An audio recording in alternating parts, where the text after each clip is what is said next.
Hello, everybody. I had no intentions of doing this live and really did not want to do this live, but here I am.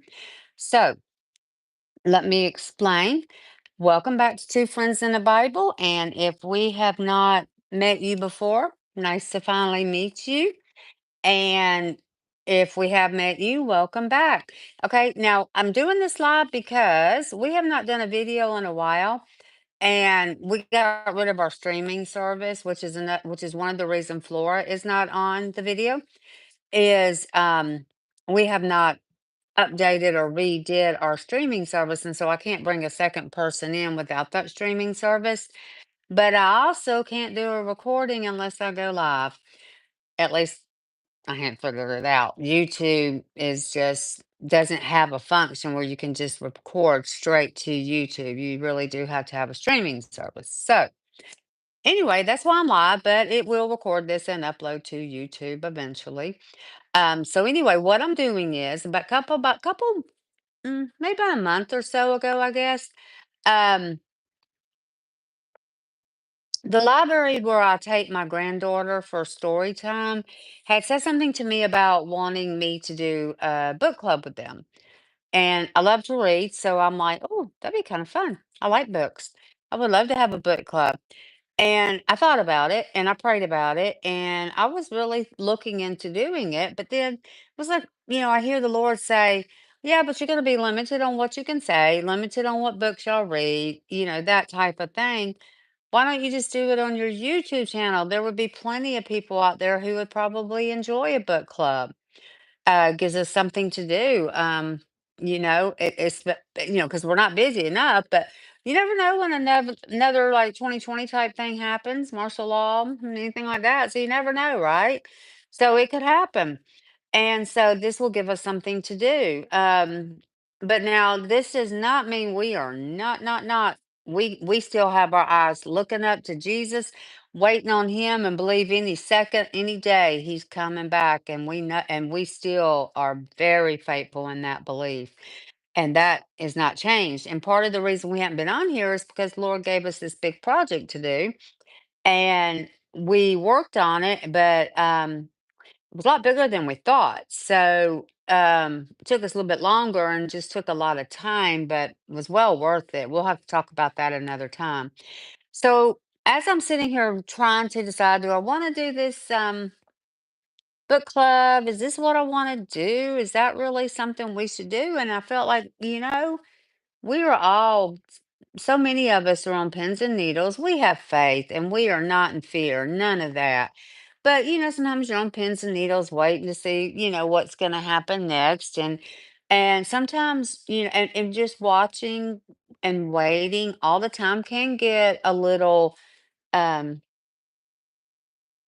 I don't know what the right word is for that, but and, I mean, I'm watching 24/7, yes, but finally came to the realization that it's okay to maybe let you have a mind break. So what better way to have a mind break than just to have a little fun, um, just a fun little book club with each other, talking about the book and what we saw and what happened and what, in this book that we're fixing to start. Um, it's such a foreshadow of what's to come and what we're already seeing in today's time. And the name of the book that we're going to be doing, and welcome to our book club. This is video number one, our first book club. Probably should name it or something. Maybe we will. Um, but anyway, it this book that we are going to be doing today is by an author, a woman named Corrie Ten Boom. Now, I'm sure many of you have heard of her, but there's probably some who haven't. And even if you have heard of her, it's probably would be very interesting for you to go back and just review this again because her attitude and her relationship with Jesus was just so remarkable. Just, I mean, such an encouragement, and it's really amazing. Shows, what we're about, that no matter what you're going through, the Lord is there. So I'm not going to go too much further into it. And the name of the book is The Hiding Place. And what I'm going to do is I'm going to show you a quick picture. of the book. I actually went, there's several, but I went with the one that looks like this. And it's the 35th celebration, 35th anniversary edition.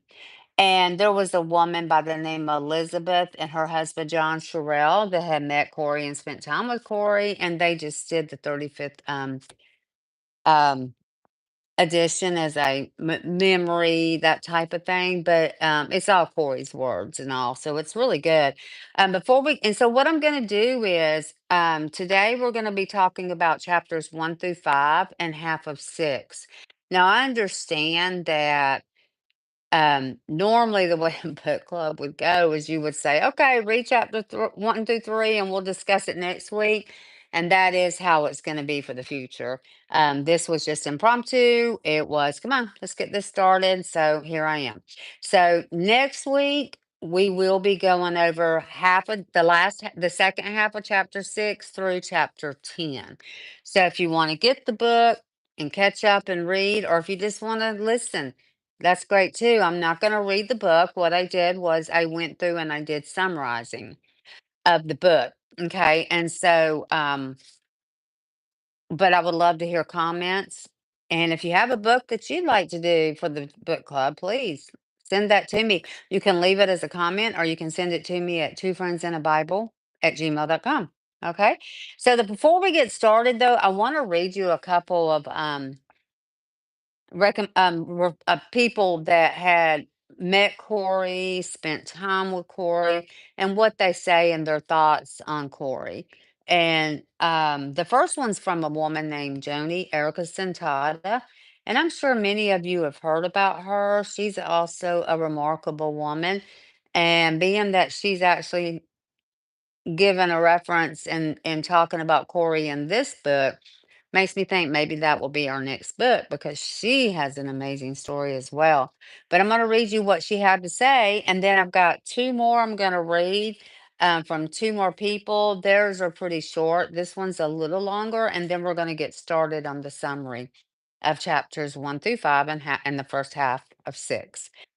This is what Joni says. It was the strangest of times. We wore tie-dye shirts, listened to Jimi Hendrix, and watched the Vietnam War over TV dinners. Well, not everybody did that. I was not into shirts that made me dizzy. I hated psychedelic music and I turned the channel whenever the war came on. I had more important things on my mind, like surviving. The year 1971 marked 4 years in a wheelchair for me. Although my driving accident was in the past, the quadriplegia was not. I was still a little shaky living with total and permanent paralysis, but I was still struggling to understand how God was going to use it for my good. It did not help that the world around me was unraveling at the seams. Somewhere in the mayhem, a friend gave me a copy of The Hiding Place. The back cover explained that it was about the life of Corrie Ten Boom, a survivor of Nazi death camps.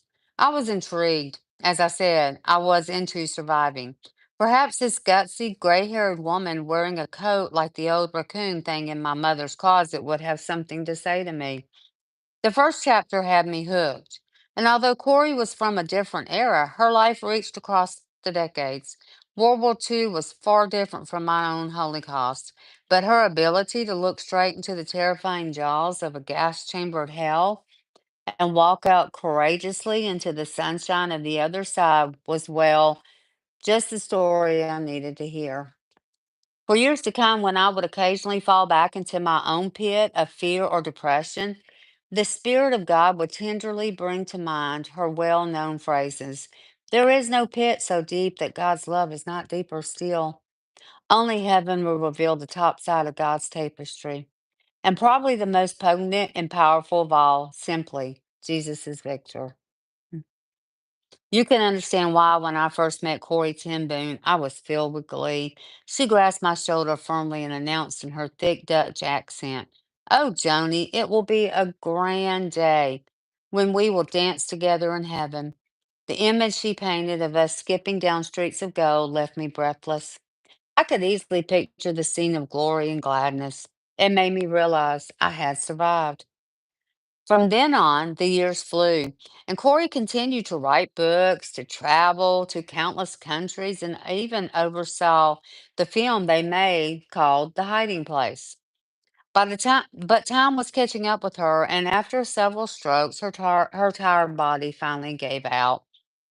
And when I attended her funeral, a quiet ceremony with testimonies and tulips, I kept thinking of that moment we first met.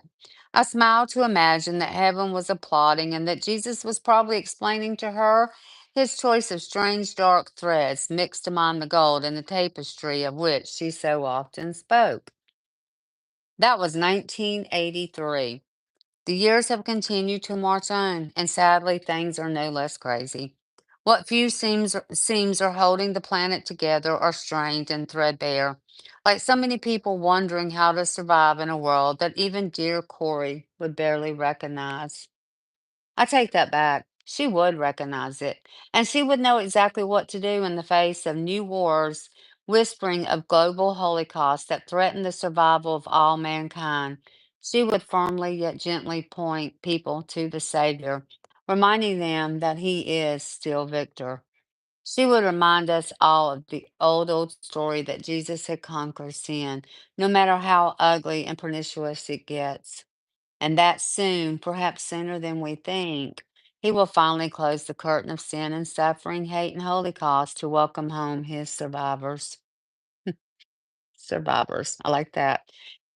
One more thing, and in the fall of 2004, as I was on a 24-hour flight to India, the decades finally caught up with me. I was in great pain, sitting on a quadriplegic bones that were thin and tired. To pass the hours and to keep discomfort at bay, I started reading another Corey book, Life Lessons from the Hiding Place. I got a lump in my throat as I read about her incredible passion to travel the world to share the gospel of Christ. And at the age of 85, Corrie Ten Boom was enduring flights just like this one. And if she could do it, by the grace of God, so can I. It was all the inspiration and encouragement I needed for this grueling journey. Once again, Corrie Ten Boom has spoken. Corey's story is as current and compelling as ever. This is why I am pleased and happy to commend to you, part of the new generation of readers, this special edition of The Hiding Place. It is for every person whose soul is threadbare and frazzled, and for every individual who must walk into the jaws of his or her own suffering. And if you've gotten this far, it is for you. Go a little further, and you will discover what I did so long ago. If God's grace could sustain Corey in that concentration camp, then his grace is sufficient for you. With his help, you can survive, and Corey would say you will. And that was Joni Erickson Tata. And the next one that I'm going to read is Elizabeth Sherrill, and she was one of the writers. In May 1968, I spent several days at a retreat center in Darmstadt, Germany. At a time when most Germans preferred not to think about the Holocaust or even denied outright that it had happened, a group of Lutheran women calling themselves the Sisters of Mary took on themselves the task of repentance for their nation. They assisted Jewish survivors, listened to their stories, and publicized the truth about the Nazi past. And while at the center, I attended an evening service featuring two speakers. The first was a man who had been prisoner in a concentration camp. He had been brutalized and starved. His father and brother had died in the camp. The man's face and body told the story more eloquently than his words. Pain haunted eyes, shaking hands that could not forget. He was followed at the lectern by a white-haired woman, broad of frame and sensible of shew, with a face that radiated love, peace, and joy. But the story that these two people related was the same. She too had been in a concentration camp, experienced the same savagery, suffered identical losses. The man's response was easy to understand. But hers? At the close of the service, I stayed behind to talk with her. Cornelia Ten Boom, it was apparent, had found in a consecration camp, as the prophet Isaiah foretold. a hiding place from the wind and a covert from the tempest, the shadow of a great rock in a weary land. Isaiah 32:2. And with my husband, John and I returned to Europe to get to know this amazing woman. Together, we visited the crooked little Dutch house, one room wide, where until her 50s she lived the uneventful life of a spinster watchmaker. Little dreaming as she cared for her older sister and their elderly father that a world of high adventure and deadly danger lay just around the corner. We went to the garden in southern Holland where young Corrie gave her heart away forever, to the big brick house in Harlem where Pickwick served real coffee in the middle of the war. And all the while we had the extraordinary feelings that we were looking not into the past but into the future, as though these people and places were speaking to us, not about things that had already happened, but about the experience that laid ahead of us. Already we found ourselves putting into practice what we learned from her about the following: handling separation, getting along with less, security in the midst of insecurity, forgiveness, how God can use weakness, dealing with difficult people, facing death, loving your enemies, what to do when evil wins. We commented Corey about the practicaliness of the things she recalled, how her memory seemed to throw a spotlight on problems and decisions we faced here and now. But she said, this is what the past is for. Every experience God gives us, every person He puts in our lives is the perfect preparation for a future that only He can see. Every experience, every person.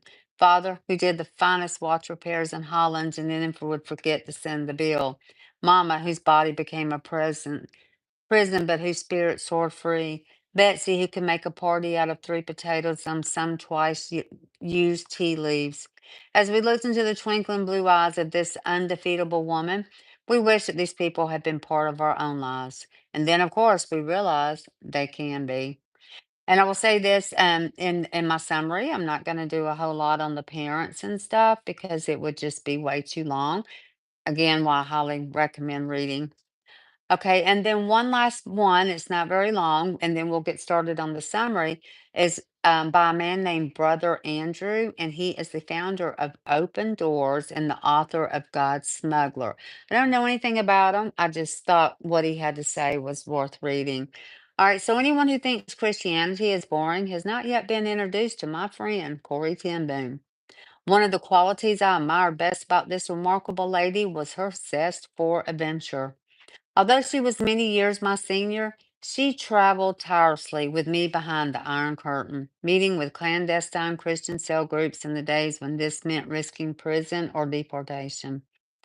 They're putting their lives on the line for what they believe, she would say. Why shouldn't I?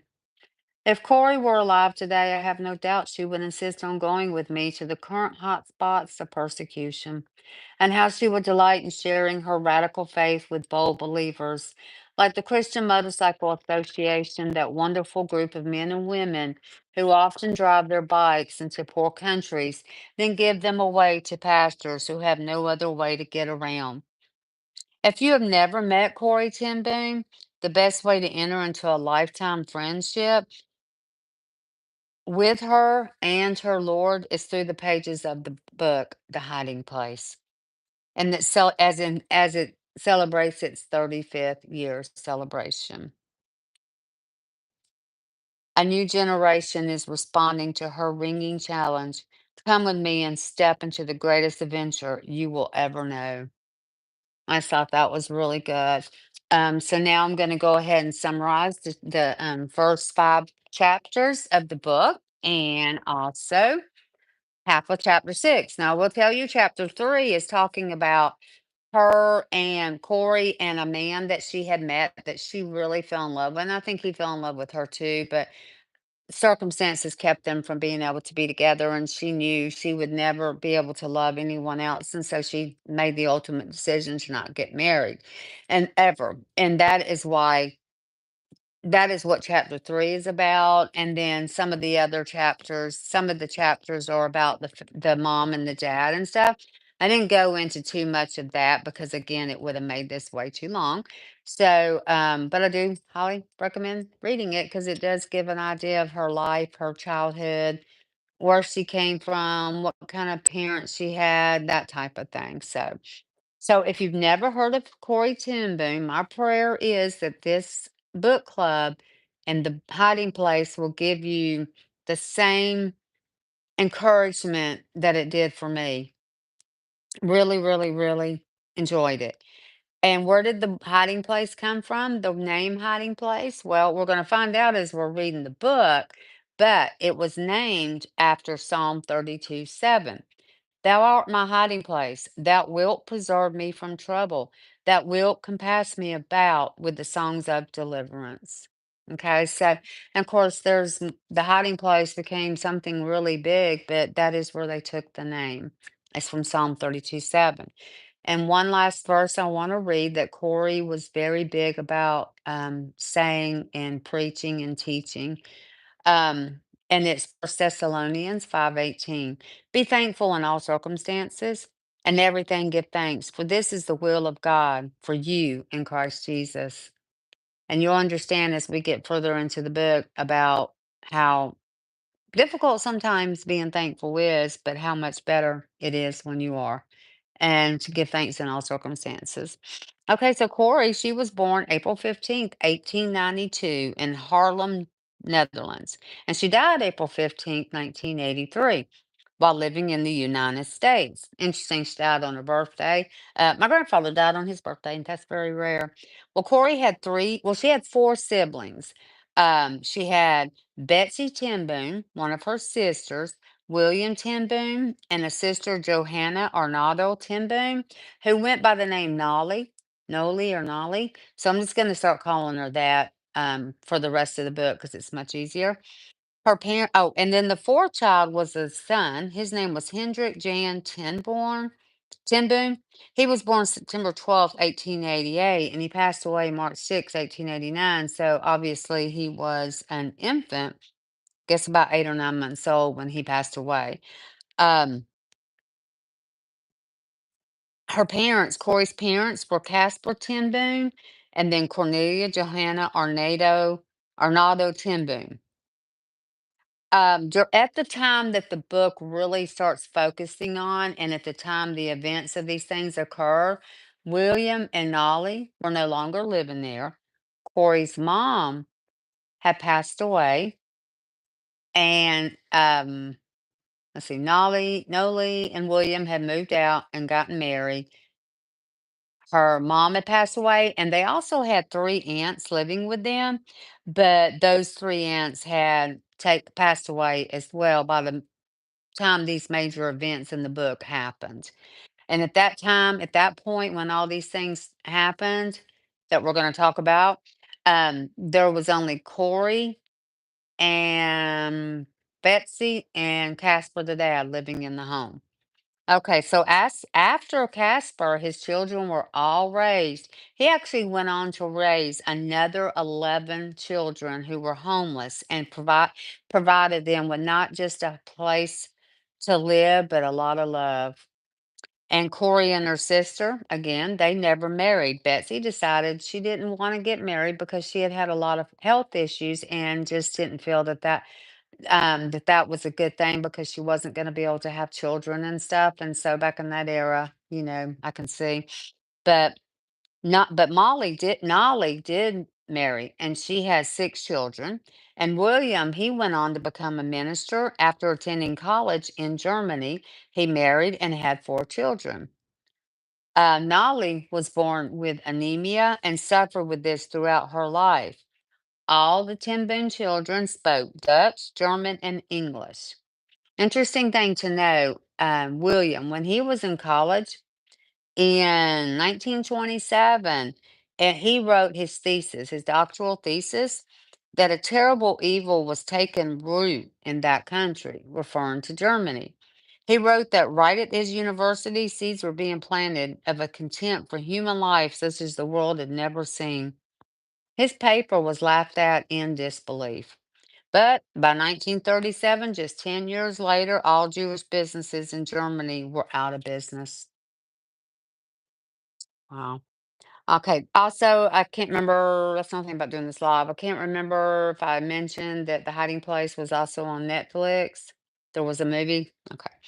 Um, so the book actually, in the first chapter, it does start back in like 1937. But again, and so at that point in time, Corey was like 45 and Betsy's 52. And they're celebrating the family's watch business that had turned 100 years old.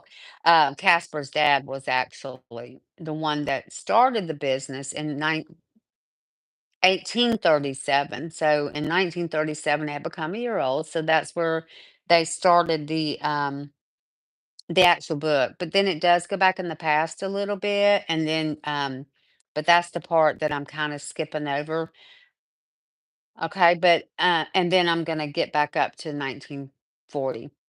So they had no idea at this point during this celebration what adventures, anguish, horror, and heaven the Lord would be bringing them around the corner.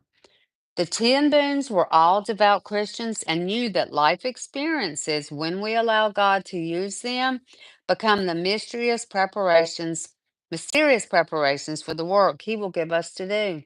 They just didn't know how much work they were going to be given. The Ten Boons lived upstairs on top of their family's business, and the business was called Ten Boom Watches. And Casper's father started Ten Boom Watches again in 1837 and left it Casper upon his death. An interesting thing to note is Corey was the first woman to become a licensed watchmaker. So over the next couple of years after William had gotten out of college, he worked really, really hard and he saved up a lot of money. And he did this because he built a home for elderly Jews and the elderly of all faiths in the town of Halverson. And by 1937, they started receiving younger people coming from Germany, all Jews from Germany. And these people were very frightened and brought with them tales of just the mounting madness going on in Germany. And it's interesting, William saw this in 1927, now we're in 1937, and now it's occurring.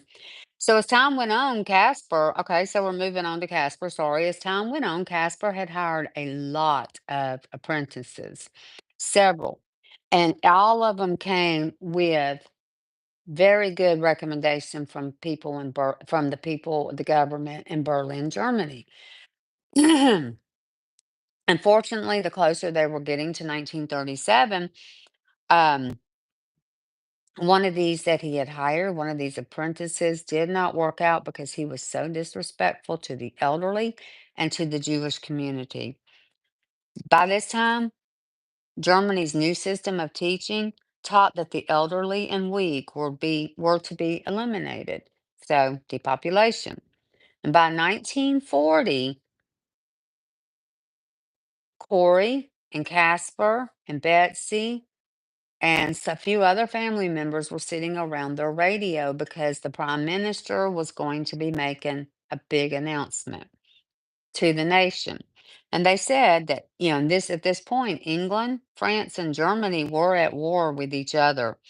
And it was feared Holland would be next, and the Prime Minister assured the Dutch people of Holland there would be no war, as he had received assurance from high sources on both sides that Holland's neutrality would be respected. There was nothing to fear, and all Dutchmen were urged to remain calm. Caspar told the family there would be war, that was crazy. There was going to be war, and that Holland would fall, and that their leaders were giving false hope. Leaders were also being deceived, but they were given false hope.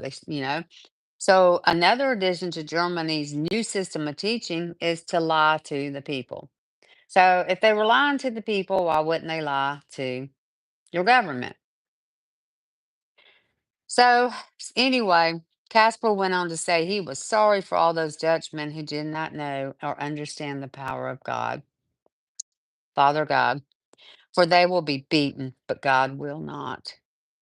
5 hours after this broadcast came over the air by the prime minister, the family woke up to bombs exploding everywhere. Betsy and Corey immediately went into their knees and went into prayer. They were praying for the people that were injured, the people killed, the homes destroyed. They were praying for their country and they were praying for the Queen. Betsy, though, she went on to pray for the Germans in the planes doing the bombing as they had been caught up in the evil of Germany. And then Corey asked God to listen, but she asked God to listen to Betsy because she could not pray for those men. Corey then had a vision right shortly after this, and Corey, she wasn't one that had visions and stuff, but for whatever, well, we know what reason, but she had a vision right at this point, and it's a vision of this like old wagon, and it has like the cage around it, and it's being pulled by four black horses. And to her surprise in this vision, she sees inside the cage herself, Betsy, William, her brother, and then their young nephew, Peter, the one that played the organ, the national anthem, in this cage. And they were being taken away from their home. And so Corey, she tells Betsy, I had this vision, and she explains it to her. And sorry, I saw somebody pop up, but I can't see that far. Um, But Betsy's response to this vision, she said she didn't know what this vision meant, but it was enough for her to know that if God has shown them bad times ahead, it's enough for her to know that He knows all about them. And sometimes He shows us things to tell us this too. It is in His hands. Holland was able to hold out against this invasion for 5 days. The Ten Boons during this time kept the shop open, and mostly people just really wanted to come by to pray with Casper. Well, that same night, after 5 days, came the news that the Queen had left Holland. And the following morning, tanks were advancing across their border. News came later that day that Holland had surrendered. And Corey remembers the hardest part of the occupation in the first few months was getting used to seeing German soldiers in their uniforms everywhere in Holland. She said that was so difficult to see that. And the German soldiers visited their shop frequently, and it was to buy watches. They were paid good money. They were paid really good money. Well, she understood fluent German, and she was able to understand their conversations. And she realized, wow, these are just young men, just like the young men in Holland, and kind of understood a little more why Betsy was praying for them. And she said, and went on to say that they were talking about buying watches for their girlfriends and their moms. Um, their curfew at this point became 10 p.m. That part did not bother the Ten Boons too bad because they were already in bed that time anyway. So that didn't bother them. But what did really bother them was the identity cards that had been put, each citizen had been forced to keep and on them and had been put into place. And what they were is they were like little small folders, and it contained their photograph and their fingerprints.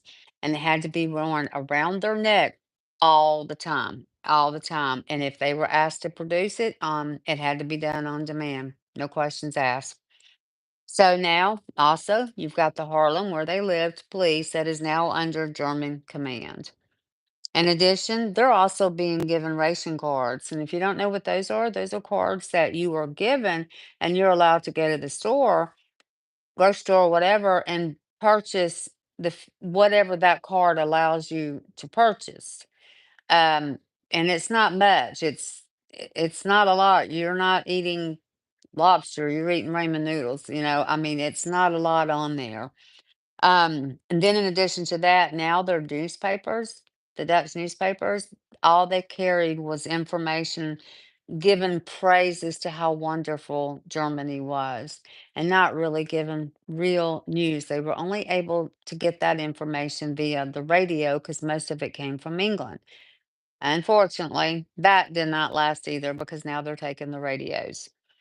Um, They did not want to give up their radio, but they knew they didn't have a choice. So Peter, the 16-year-old, he was he was 16 at the time, and the nephew, and he made a suggestion. Look, you got an old radio and you got a new radio.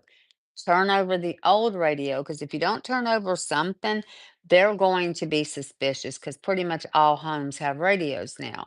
So he suggested turn over the old radio and let's take this new radio and hide it. And so he did. He installed the radio beneath a curve in the stairs just above Casper's room. And then he replaced the boards back so no one could see the hidden radio. And each night, one of the family members would crouch over the radio with the volume as low as it could go and still be heard to hear news that was coming out of England, while another would play the piano as loud as they could. And all they could do was pray, wait, and believe someone would mount a defensive and defeat Germany. And the Germans began using their city's airport for air raids against England. And occasionally the English would retaliate with the German fighters intercepting them right over Corey's family home. And during the first year of occupation, the Jews only had minor attacks on them. In Holland, usually like a rock thrown through the window, or maybe a bad jargon slogan written on the side of a synagogue. That shouldn't have happened either, but that was pretty much the extent of what was happening to them. Corey believes that the Germans were actually using these scenarios to test the Dutch to see how well they would go along with tormenting the Jews. Wanted to see how much they were willing to not fight about, how much they were willing to accept. So, unfortunately, though, there were many. The National Socialist Bond, NSB, Holland's organization of Nazi collaborators, grew larger, stronger, and bolder during the first year of occupation.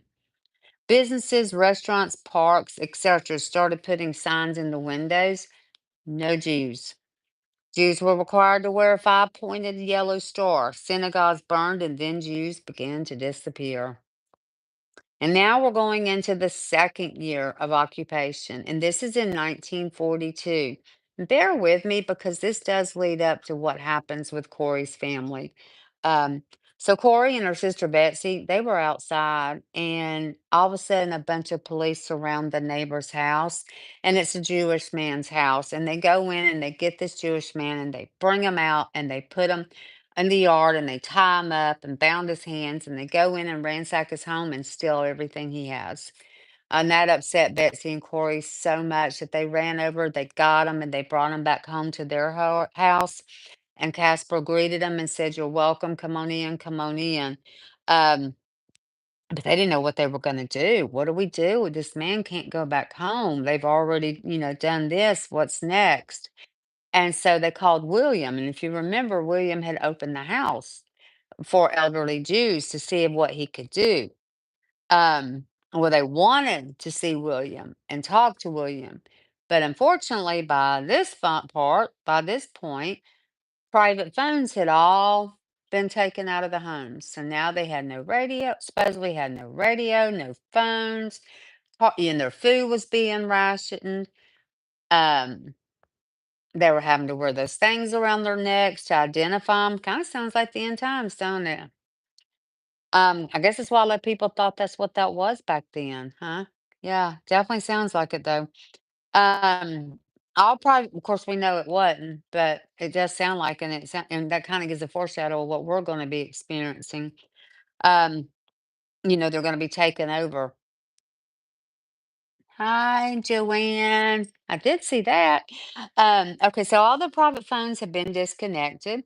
And so Corey couldn't call William and say, "Hey, what can we do? Can you come get this man? Can I bring him? What can we do?"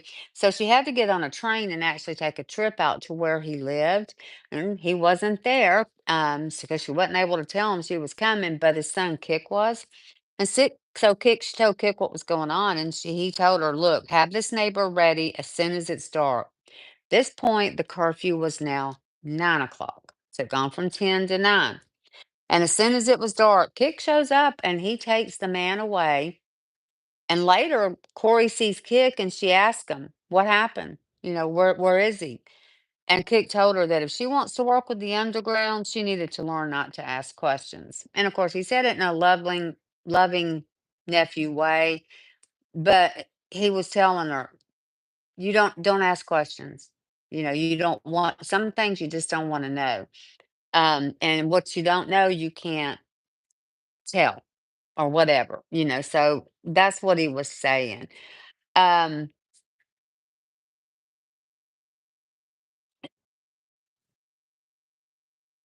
well, this really touched Corey. It really did. All she could do was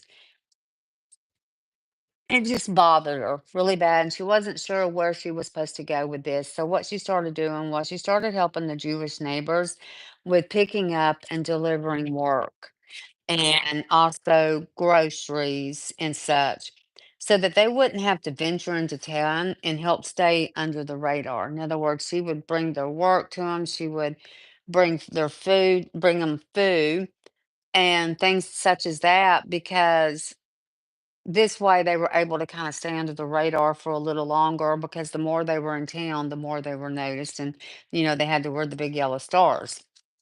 So, um, but the longer that she did this, she became closer and closer to these families, and she knew that one day there was a chance they were going to be taken away. And so she prayed, Lord Jesus, I offer myself to your people in any way, any place, and any time. And as the months went on, the occupation became harsher and harsher with all the rules. And now it was a crime to now sing the national anthem. So as you can see, a little is added, a little is added, a little added. They're depopulating. They're taking away their independence. They're taking away their security. They're just taking away so many things, just a little bit at a time. Curfew from 10 to 9, radio's gone, phone gone, that kind of thing. Um, so now we're like, again, 2 years after the occupation. Well, Peter, the nephew, was given a position as the organist at a church. And so the Ten Boons went to his church to hear him pray. The church was packed. And that was the one good thing about this occupation, is the church became very full, kind of like 9/11 in America. Um, and so that was the one good thing about it. It did get people in church. Well, Peter, when he was done and after closing prayers were done, most time people just get up and walk, leave the sanctuary or whatever and go home, right? Well, no, they didn't do it this time. They all sat up stiff like this, and they're just like, and Corey's like, what's going on? Well, about that time, she hears Peter playing the organ, and he's playing the national anthem. That was forbidden now, but he was playing it. And people, they were praising Peter for what he did. They were just, oh, Peter, this is awesome. This is awesome. Well, not Corey. She's pretty upset about it. She was upset with him for bringing attention to himself and his family. She was really not happy. And true to form, a couple days later, Peter was arrested and he was sent to a prison in Amsterdam. I don't believe it was a concentration camp per se, but it was a prison. And he was sent for several months. Well, 2 weeks later, right after this incident, and if you remember, Corey said, Lord, I will do whatever you need me to do for your people. And 2 weeks later, the first Jewish woman showed up at their house to stay. And Casper said, in this household, God's people are always welcome. And this is when the very first Jew showed up in their house. And this brings us to the halfway point of chapter 6.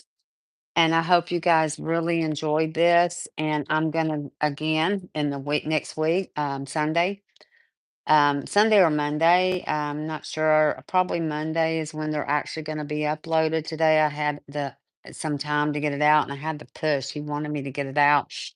Um, but we will go through the second half of chapter 6 through chapter 10, and learn some more about what went on in Corey's life and family and what they did, and just chop my head off. what they did to help the families and the Jews and whatnot. And so it's definitely going to be getting interesting. So I appreciate you guys stopping by. And please, again, if somebody's interested in having a little book club, something just to kind of have a what I always consider a mind relaxer. That's just what it is to me because we are all studying so hard and watching for the return of Jesus. So anyone that would be wants to is interested, please send it to them.